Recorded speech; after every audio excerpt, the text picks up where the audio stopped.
नमस्कार, आप देख रहे हैं इंडिया न्यूज आज तक। मैं हूं आपके साथ नरेंद्र भारद्वाज। सामाजिक त्रुटियां जहां दिन प्रतिदिन अपने पैर पसारती ही जा रही है, ऐसे में महिलाओं के का उत्पीड़न हो या बुजुर्गों पर अत्याचार हो, दिल्ली के अंदर गैर सरकारी स्वयंसेवी संस्थाएं इस आधार पर कार्य कर रही है, सामाजिक त्रुटियों को दूर करने के लिए अपना योगदान दे रही है। लेकिन इससे भी अलग कुछ ऐसी सामाजिक खामियां, कुछ ऐसी सामाजिक त्रुटियां हैं जो इन स्वयंसेवी संस्थाओं द्वारा भी नदारद रखी गई है। ऐसे में भारत सरकार द्वारा मंजूरी दी गई जन कल्याण जन उत्थान परिषद को, एक ऐसी संस्था जो कि समाज के उन पहलुओं पर कार्य करेगी जिन पहलुओं को हमेशा नदारद रखा गया है, अनदेखा रखा गया है।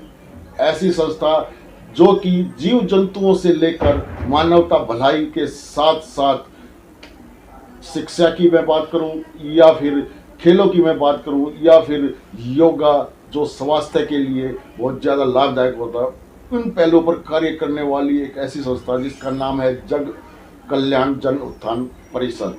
राष्ट्रीय अध्यक्ष रणवीर सिंह जी आज हमारे साथ मौजूद हैं। अपने खास प्रोग्राम, खास मुलाकात में हम संस्था के विषय के बारे में जानेंगे, लेकिन उससे पहले इनकी जीवनी के बारे में भी जानेंगे, इनको कहाँ से प्रेरणा मिली है ऐसे समाज सेवा में आने की। तो स्वागत है सर आपका हमारे खास मुलाकात प्रोग्राम में। तो सर, सबसे पहले आप ये बताइए कि अपने जीवन के बारे में कुछ ऐसी रोशनी डालिए जो दर्शकों को एक शिक्षा के तौर पर नजर आए।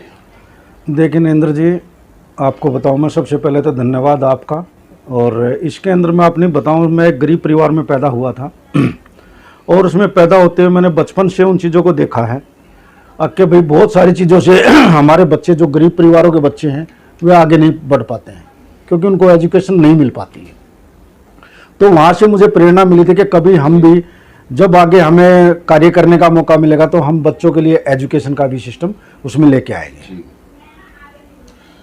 तो आपने अपने सामाजिक जीवन की शुरुआत कब की? समाज सेवा में आपने कब कदम रखा? करीबन आज से 7-8 साल पहले हम लोग इस नेक कार्य में सम्मिलित हुए थे जी। बहुत सारी जगह पे हमने किसी न किसी माध्यम से लोगों का हमने भलाई किया है। हमने कभी भी अपने नाम के लिए काम नहीं किया है। जन कल्याण जन उत्थान परिषद जैसी संस्था, जो कि मैं बात करूं कि ऐसी पहली संस्था है जो बहुत सारे पहलुओं पर कार्य करने जा रही है, तो इसकी प्रेरणा आपको कहां से मिली? इसकी प्रेरणा हमें जो है ना, बहुत सारे ऐसे कुछ हमने अपने जीवन में बहुत सारे ऐसे लोगों को देखा जो निस्वार्थ भाव से इस काम पे लगे हुए थे और उन लोगों को देखते देखते हमारे भी मन में आया कि कभी हमें भी परमपिता परमात्मा ने मौका दिया तो हम इस चीज़ में आगे बढ़कर लोगों की बढ़ चढ़कर सहायता करेंगे। किस क्षेत्र व किन पहलुओं पर जन कल्याण जन उत्थान परिषद कार्य करेगा? क्योंकि आपने अपने घोषणा पत्र में एक बात लिखी है कि जीव जंतुओं के साथ साथ एक ऐसा समाज जो हमेशा सामाजिक दृष्टिकोण से अलग रहा है, किन्नर समाज के उद्धार की भी आपने बात की है। तो ये कैसे आप कॉम्बिनेशन बना के चलोगे इन चीजों का? देखिए, इसमें मैंने अकेले तो काम करना नहीं है और एक संगठन का नाम है, तो हमारे साथी हैं जितने भी सभी लोग हैं, सब लोगों को एक अलग अलग जिम्मेदारी दी जाएगी। हर आदमी को एक अलग पहलू दिया जाएगा, हर एक आदमी को एक सिस्टम के तहत जोड़ा जाएगा। जो जिस कार्य में रुचि रखता होगा उसी कार्य के अनुसार हम उनको उनका काम सौंपेंगे। बहुत सारी चुनौतियों का आपने सामना करना पड़ेगा जी। इन चुनौतियों से निपटने के लिए आपकी क्या कार्यशैली रहेगी? हमारी कार्यशैली यही रहेगी, हर आदमी को साथ लेकर चलेंगे हम, और जहाँ तक संभव हो सकेगा प्यार से, प्रेम से हम हर चीज़ से लोगों को एक आगे बढ़ाने का प्रयास करेंगे। समाज के अंदर त्रुटियां फैलाने वाले, अराजकता फैलाने वाले ऐसे असामाजिक तत्वों को आप क्या संदेश देना चाहेंगे? हम उनको यही संदेश देना चाहेंगे कि भाई, जितना एक मज़ा है कह सकते हम जो समाज सेवा के उसमें हैं, हम उनको पहले तो इस प्रक्रिया के तहत उसको लाने का प्रयास करेंगे। भाई आप भी देखिए, समाज के तहत आप भी उनके साथ जुड़िए हमारे साथ। पहले तो हम उनको अपने पास जोड़ने का प्रयास करेंगे, उनको किसी न किसी तरीके से, ताकि वे आगे भी इस कार्य जो असामाजिक तत्व हैं उनको मैं कोशिश करूँगा कि वे भी हमारे साथ जुड़े। क्या क्या कार्य आपकी संस्था करेगी? हमारी संस्था एक छोटे से जीव जंतु से लेकर जी, एक पीड़ित, जो पीड़ित होगा, चाहे उसमें एक गाय है, चाहे एक हाथी है, चाहे एक जानवर, कुत्ता बिल्ली, कुछ भी लगा लीजिए आप, जो भी होंगे, जो पीड़ित होंगे, हम उनकी सेवा करने का प्रयास करेंगे, किसी भी रूप से पीड़ित होंगे वे। शिक्षा और स्वास्थ्य की मैं बात करूं, आपके घोषणा पत्र में लिखा गया है कि शिक्षा और स्वास्थ्य के साथ साथ योग शिविर वगैरह भी आयोजन किया जी जाएगा। जी। एक तरफ तो जीव जंतुओं की सेवा, जी। दूसरी तरफ ये समाज सेवा, जी। इन दोनों का कम्बिनेशन आप कैसे बना? ये हमारा जो डिपार्टमेंट रहेगा, जी जी, उस डिपार्टमेंट में जो जो ऐच्छिक हमने इसमें अपने जो जग कल्याण जन उत्थान हमारी परिषद है, इसके अंदर हम हर प्रकार के लोगों को जोड़ेंगे। महिलाओं के लिए क्या सुविधा रहेगी इसमें? महिलाओं के लिए उनकी आत्मसम्मान, उनकी सुरक्षा से लेकर हर चीज जो उनको जरूरत होगी, हम उनको प्रदान करने का प्रयास करेंगे। एक चीज और सामने आई है रणवीर जी, सामूहिक विवाह जी जी, व्यवसाय लोगों का आपने घोषणा पत्र में अपने में लिखा है। जी जी। तो इसके लिए तो धनराशि भी बहुत ज्यादा मात्रा जी में जी चाहिए। जी जी। नई आपकी संस्था है जी। तो ऐसे में आप कैसे इस चीज का सामना करोगे? मैं नरेंद्र जी आपको बताऊं, हमारे समाज में इतने एक दानी प्रवृत्ति के लोग इतने हैं। अभी हमारी संस्था को मात्र 20-22 दिन हुए हैं रजिस्टर्ड हुए। इसी दौरान एक महानुभाव हमारे पास आए, उन्होंने हमारी ऐड देखी, उन्होंने हमारा पता किया कि भाई क्या है, किस तरह से, और वो हमारे पास आए और उन्होंने ऐच्छिक साल के अंदर 2 कन्याओं का विवाह करने का बीड़ा उठाया।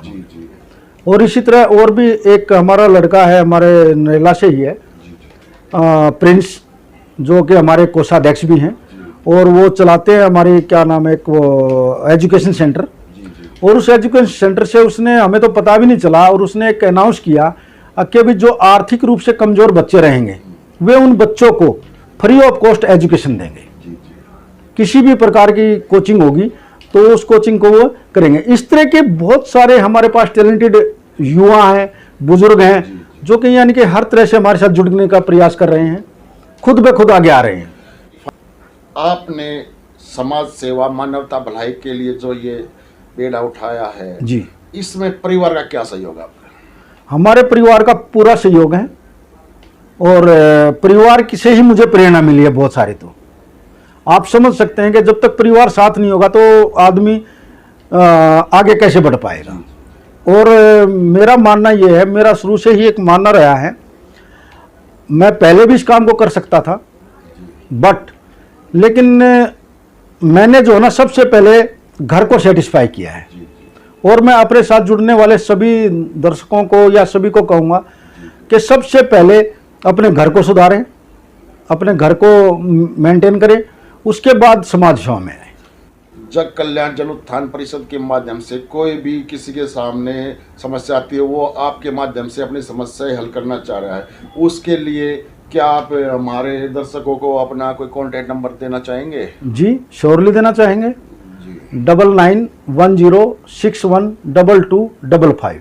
कोई भी भाई बहन, माता, बुजुर्ग, कोई भी जो भी है, वो हमें इस नंबर पे कॉल करके, रात को 12 बजे भी कॉल करेंगे तो कॉल उठाया जाएगा और उसकी हर संभव सहायता की जाएगी। बहुत बहुत धन्यवाद। धन्यवाद।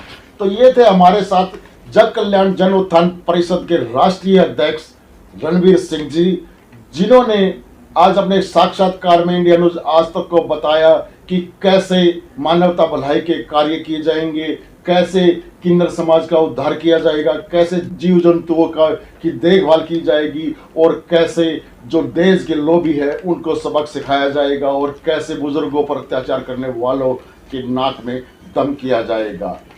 शिक्षा से लेकर स्वास्थ्य तक, खेलों से लेकर और बहुत सारी जो मूलभूत आवश्यकताएं होती है, सामाजिक आवश्यकताएं होती है लोगों की, उनको पूरा करने का जज्बा लेकर जग कल्याण जन उत्थान परिषद हाल फिलहाल भारत सरकार द्वारा दी गई परमिशन इनके जोश में और भी ज़्यादा जोश बढ़ती जा रही है और ये उतावले नजर आ रहे हैं यहाँ का जो राष्ट्रीय अध्यक्ष है कि आने वाले समय में सामाजिक कार्य में बढ़ चढ़ कर हिस्सा लेकर लोगों के दुखों को दूर करने की लालसा इनके अंदर साफ साफ दिखाई दी। मैं नरेंद्र भारद्वाज, आप देखते रहिए आज तक। धन्यवाद।